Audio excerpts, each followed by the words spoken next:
Namaskar. Hello and welcome to P Guru's channel. I'm your host Sri Iyer.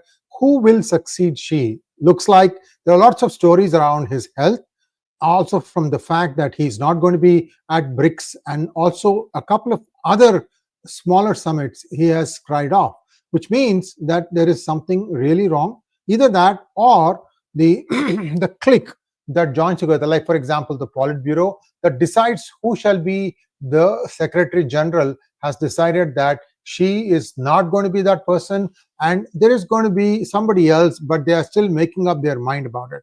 I'm going to talk about three main contenders. There could be somebody outside of this also who could be brought in, but my gut feeling is it's going to be one of these three. In fact, it could also be somebody who is a protege of Hu Jintao, who, you remember the last time he got frog marched out of the meeting in full display of the whole world.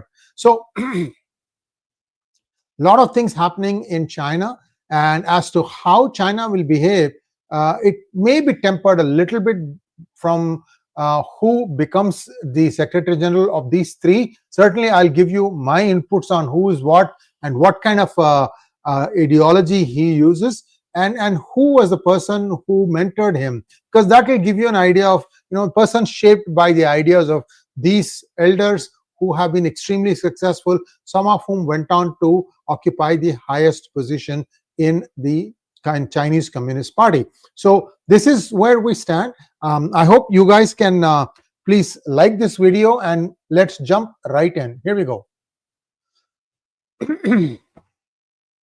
These are the three main candidates that appear to be in the race.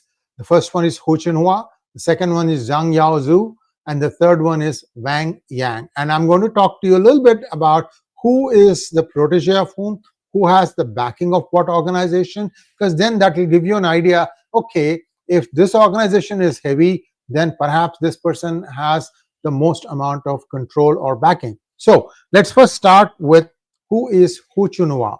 Hu Chenhua was born in April 1963, making him the youngest of the three contenders. He would be 62. And at that age, let's say if you're going to be around for two terms, he'll be only 72 by the time he demits office. So he may be a candidate who may be deemed young enough for the Politburo to elect. And Hu Chenhua was evicted from the Politburo along with Hu Jintao when that last meeting happened. I think it was in 2022, where she completely asserted himself. In fact, even today, purges are happening routinely, and one doesn't know who is ordering these purges. And even if somebody orders these purges, who is carrying them out? Because there are consequences to carrying out a command if you don't think that that person who's issuing the command is going to be the person who's going to be ultimately in control. There's also, I'm told, a Chinese deep state which doesn't change regardless of who is at the helm. So it could be the Chinese deep state which has kind of taken control and said, look, we will tell you who should be the Secretary General and who should be the Premier. So that's where things stand. But as far as Hu Chenhua is concerned, he currently serves as a vice chairman of the Chinese People Political Consultative Conference since 2023. I mean, he had a this post was given after I think he was ejected from the Politburo, but he's a Hu Jintao protege, certainly the youngest of the three, and certainly a strong contender for the top post. Next, we have General Zhang Yuzhia. He's born in July 1950. He's now 75. He's currently the vice chairman of Central Military Commission, and it is believed that he has the complete support of the PLA as well as large sections of the CCP. So in terms of who has the most amount of muscle support, it perhaps is General Zhang Yuzhia. But what is going against him perhaps is his age. He's already 75. Will people still accept him and say, okay, fine, he can serve at least one term? Let's give him a term, give him a chance to clean up what has been a much wanted army, that is VAUNTED, not WANTED. And let's try and restore glory to all the 4 or 5 divisions. I don't remember how many are there in China now. of the armed forces. So that's one possibility. Third one, Wang Yang. This man is considered a moderate. He's born in March 1955 and he's 70 years old. He retired from active politics after serving as the chairman of the National Committee of the Chinese People's Political Consultative Conference till 2023. He's considered a moderate.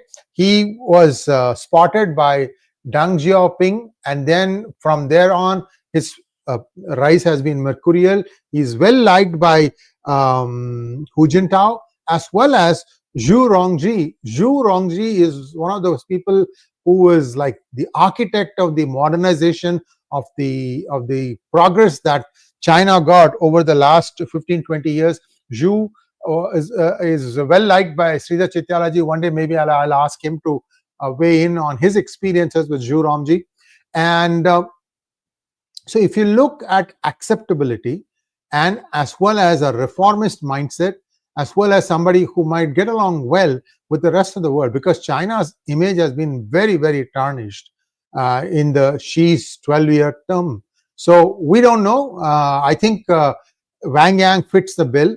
He has expressed some reservations about coming out of retirement to take up this role. But these are all good signs, because if somebody is reluctant to take up a job, he understands the seriousness of the job. And once he's convinced, he might actually do a good job. So if I have to put my vote, I think my vote would be in favor of Wang Yang. But we'll have to wait and see what happens. Again, there could be also a fourth candidate who is like, I don't want any of these, all factions stay unhappy. We're going to go with the third or fourth person.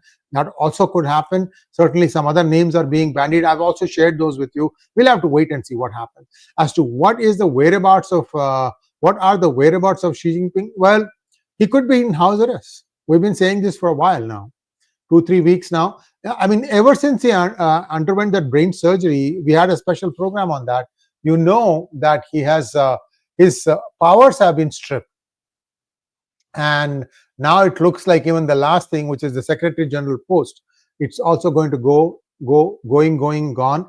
It's also possible that these three are already issuing much of the commands and leaving Xi Jinping as a token head. Who knows? These things happen too, because each group might be told that, look, if your guy becomes the next general secretary, he might purge the other two groups. So let us still have a balance of sorts. So that's where things stand. Thanks for watching. Please like, share, and subscribe to our channel.